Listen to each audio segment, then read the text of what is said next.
Crime की story में आज एक ऐसी लड़की की कहानी है जो अकेले बेंगलोर से मुंबई के लिए निकली थी अपने पति के पास। जब सुबह उसकी आंख खुलती है तो उसके सामने जो नजारा होता है उसे देखकर वो रोने लगती है। उसे कुछ समझ नहीं आता। दरअसल वो खुद को एक रेड लाइट एरिया में पाती है। तो आखिर ट्रेन में उसके साथ क्या हुआ था और वो कैसे रेड लाइट एरिया में पहुंची, जानेंगे सब कुछ इस वीडियो में। तो वीडियो में अंत तक बने रहें। लेकिन कहानी में आगे बढ़ने से पहले अगर आप चैनल पे नए हैं तो हमारे चैनल को सब्सक्राइब कर लीजिएगा और बेल आइकन को जरूर दबाइएगा। तो चलिए कहानी शुरू करते हैं। इस कहानी की शुरुआत बेंगलोर से होती है और जैसे जैसे ये कहानी आगे बढ़ेगी आपको और परेशान करेगी, क्योंकि ये कहानी एक औरत की 17 दिन की कहानी है। बेंगलोर रेलवे स्टेशन से ये कहानी शुरू होती है और मुंबई में आकर खत्म होती है। तारीख थी 7 अक्टूबर 2011। तानिया नाम की एक लड़की जिसकी हाल ही में शादी हुई थी, उसके पति का नाम साहिल था। साहिल बेंगलोर में ही काम करता था। दोनों पति और पत्नी बहुत खुश थे।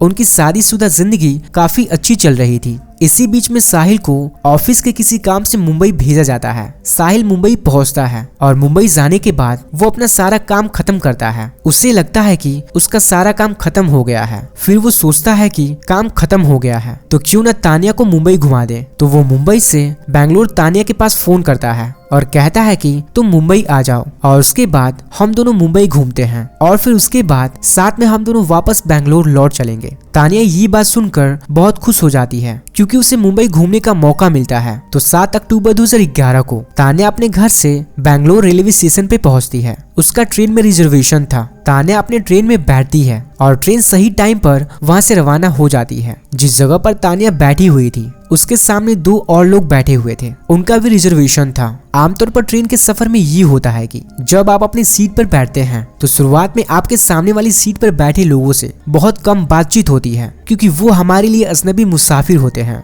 और हम अपने लोगों से ही बात करते हैं। और ऐसा ही होता है उस दिन। तानिया अकेली होती है और वो अपने कामों में उलझी होती है और वो लोग उसके लिए अजनबी होते हैं। तानिया अपने फोन पर अपने पति साहिल से बात करती है और उसके बाद अपने घर वालों से भी बात करती है और ट्रेन चल रही होती है। अब थोड़ी देर बाद सामने वाली सीट पर बैठे जो 2 अजनबी थे उनसे तानिया की बात शुरू हो जाती है। तानिया को लगता है कि सफर लंबा है तो तानिया भी उनसे बात करने लगती है। अब धीरे धीरे वक्त बीतता है और कई घंटे बीत जाते हैं। बेंगलोर पीछे छूट चुका था और मुंबई ज्यादा दूर नहीं था। तानिया उन दोनों अजनबी से बातचीत के दौरान इतनी बेतकल्लुफ हो गई थी कि वो लगातार बातें कर रही थी और सफर भी कट रहा था। कुछ वक्त के बाद जब मुंबई नजदीक थी तो उन दोनों अजनबी मेहमानों ने तानिया को चाय ऑफर किया। इससे पहले भी उन्होंने चाय ऑफर की थी लेकिन तानिया ने मना कर दिया था। लेकिन अब उन दोनों अजनबी मेहमानों के साथ तानिया के कई घंटे बीत चुके थे। जब इस बार उन्होंने चाय ऑफर किया तो तानिया इस बार इनकार नहीं कर सकी। उसने चाय पी लिया और जब तानिया चाय पीती है तो थोड़ी देर बाद उसे लगता है कि अब नींद आ रही है और उसके बाद वो सो जाती है। सोने के बाद कुछ घंटे बीतते हैं। तानिया की नींद खुलती है और जैसे ही उसकी नींद खुलती है तब भी वो बेहोशी की हालत में होती है। वो पूरी तरह होश में नहीं थी, लेकिन नींद खुलने के बाद उसे इतना एहसास हो गया कि वो ट्रेन में नहीं बल्कि किसी कार में है। उसने अपने होश को संभाल कर आसपास देखा कि वाकई में मैं ट्रेन में नहीं हूँ, मैं एक कार में हूँ और वो दोनों अजनबी मुसाफिर उसके साथ कार में बैठे थे और साथ में एक ड्राइवर था। ये कुछ कहना चाहती थी, विरोध करना चाहती थी, लेकिन वो कुछ बोल नहीं पाती। बेहोशी की हालत में उसे पूरी तरह अभी होश नहीं आया था। उसे एहसास हो गया था कि उसे ट्रेन में होना चाहिए, लेकिन उसे पता नहीं कि वो कैसे कार में है, क्यों है और कहाँ जा रही है। इसके बाद उसे जब थोड़ा होश आता है तो वो बोलने की हालत में होती है। वो बोलती है कि मैं कार में क्यों हूँ, मुझे छोड़ दो, मुझे जाने दो। तो वो जो दोनों अजनबी मुसाफिर थे अब अपना रंग दिखाते हैं और कहते हैं कि हम तुम्हें जान से मार देंगे अगर तुमने शोर शराबा किया। और कार का ड्राइवर भी उनका अपना था, उनसे मिला हुआ था। और उसके बाद तानिया डर जाती है और खामोश हो जाती है क्योंकि जान का भी खतरा था। अब कार मुंबई की एक जगह पर रुकती है और वो दोनों तानिया को लेकर एक घर के अंदर दाखिल होते हैं। उस घर में जाने के बाद जब तानिया पहली बार उस घर में पहुंचती है तो वहाँ का माहौल देखकर उसे एहसास हो चुका था कि वो कहाँ पर आई है। दरअसल ट्रेन में ये हुआ था कि जो दोनों अजनबी मुसाफिर थे उन्होंने तानिया को जो चाय पिलाई थी उसमें बेहोशी की दवा मिलाई गई थी, जिससे तानिया बेहोश हो गई थी और मुंबई आने में कुछ घंटे बाकी थे। उसके बाद जब ट्रेन मुंबई पहुंचती है तो बेहोशी की हालत में तानिया को दोनों सहारा देकर गाड़ी से इस तरह से बाहर लेकर आते हैं जैसे कोई देखे तो लगे कि तीनों साथ में हैं। और पहले ही से वहाँ ड्राइवर गाड़ी लेकर मौजूद था जब तानिया वहाँ का माहौल देखती है तो उसे मालूम चल गया था कि वो एक रेड लाइट एरिया है। वो एक रेड लाइट एरिया का घर था। उसके बाद वहाँ पर तानिया को एक औरत के हवाले करके वो दोनों वहाँ से चले जाते हैं। उस कोठी की मालकिन ने उनके हाथ में 45,000 रुपए दिया था। तानिया की आंखों के सामने देखते ही देखते तानिया 45,000 रुपए में बिक चुकी थी। वो दोनों दरअसल एक तरह के दलाल थे जो ट्रेन में बस अड्डे पर घूमा करते थे और ऐसी अकेली लड़कियों औरतों को उन्हें अकेला देखकर उनसे दोस्ती करते और उसे किसी बहाने से या धोखे से लाकर रेड लाइट एरिया में बेच देते थे। यही तानिया के साथ भी हुआ था। अब तानिया मुंबई के एक बदनाम कोठे में कैद और दोनों दलाल उसे बेचकर चले गए। उसके पास उसका मोबाइल नहीं था, वो उससे पहले ही ले लिया गया था। अब तानिया गिड़गिड़ाती है, रोती है कि मुझे छोड़ दो। वो अपने पति साहिल के बारे में बताती है, लेकिन ऑलरेडी वो बिक चुकी थी, वो खरीदी जा चुकी थी, तो उसकी कोई रिहाई मुमकिन नहीं थी। 1-2 दिन ऐसे ही गुजरता है और उसे बार बार समझाया जाता है कि यहाँ से तुम्हारा निकलना बहुत मुश्किल है और जो कहा जाता है वो करो और खुशी खुशी इस धंधे में उतरो, वरना हम तुम्हें मारेंगे पीटेंगे। लेकिन वो जिद पर अड़ी रही और उसने कहा कि मैं मर जाऊंगी लेकिन ये सब नहीं करूंगी।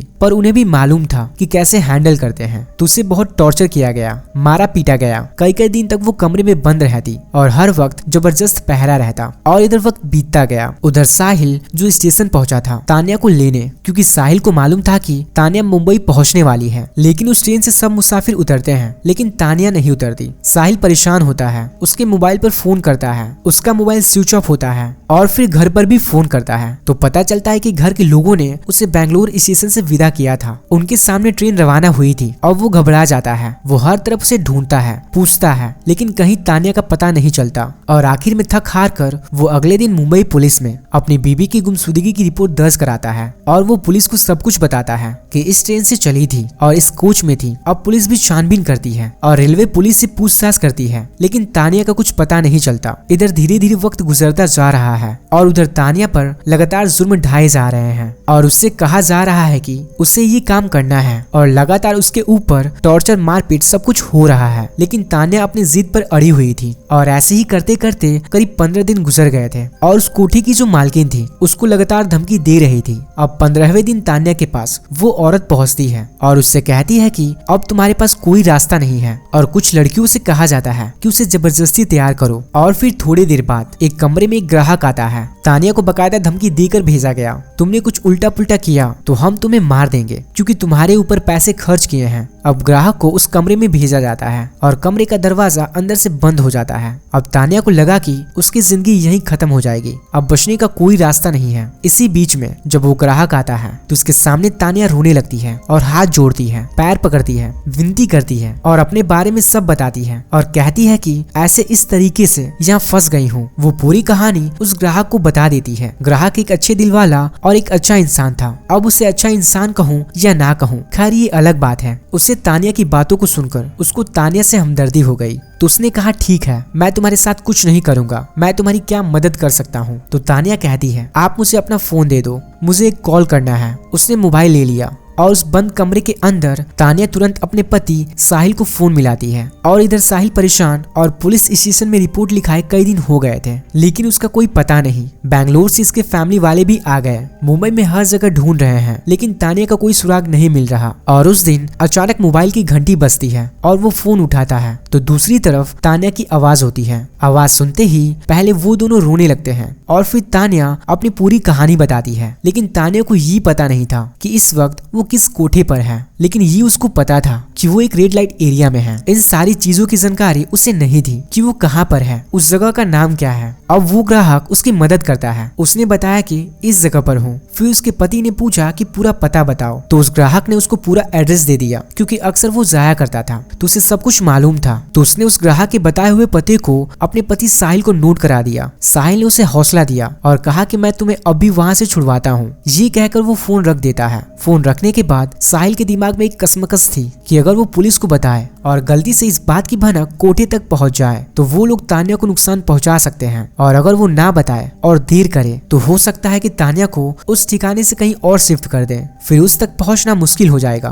तो वो इस कंफ्यूज में था कि वो क्या करे। अब उसके दिमाग में एक प्लान आता है कि ना पुलिस को बताते हैं और ना ही कुछ और करते हैं। उसके बाद वो सीधा उस बताए हुए पते पर खुद अकेले जाता है बिना पुलिस को इन्फॉर्म किए। अब यहाँ एक कमाल देखिए, एक पति अपनी बीबी को बचाने के लिए एक कोठे पर एक ग्राहक बनकर पहुंचा पहुंचा। वहां जाने के बाद वहां कोठी की मालकिन आती है। ये अपने आप को ग्राहक ही बताता है। उसके सामने एक एक करके सारी लड़कियां पेश की जाती हैं। वो सबको रिजेक्ट करता जाता है क्योंकि उसकी नजर अपनी बीबी तानिया पर थी। धीरे धीरे जितनी भी कोठी की लड़कियां थी उन सबको मना करता गया और इस बीच में वक्त हो चुका था। तो वो जो तानिया का उस वक्त हमदर्द बनकर आया था वो जा चुका था। तानिया अकेली थी। तभी फिर कोठी की मालकिन तानिया को बुलाती है और साहिल इसी उम्मीद में था कि तानिया आए। वो तानिया को देखता है। उसके बाद दोनों कमरे में चले जाते हैं। वो दरवाजा बंद होता है। अब जाहिर सी बात है वो दोनों पहले देर तक रोते हैं क्योंकि 17 दिन बाद एक पति पत्नी की मुलाकात होती है, वो भी ऐसे माहौल में और ऐसी जगह पर। अब साहिल सोचता है कि यहाँ से कैसे निकला जाए क्योंकि ऐसे इलाके बहुत खतरनाक होते हैं। यहाँ पर साहिल ने अपना दिमाग चलाया। उसी कमरे के अंदर से पुलिस कंट्रोल रूम को फोन किया और उनसे अपनी पूरी कहानी बताई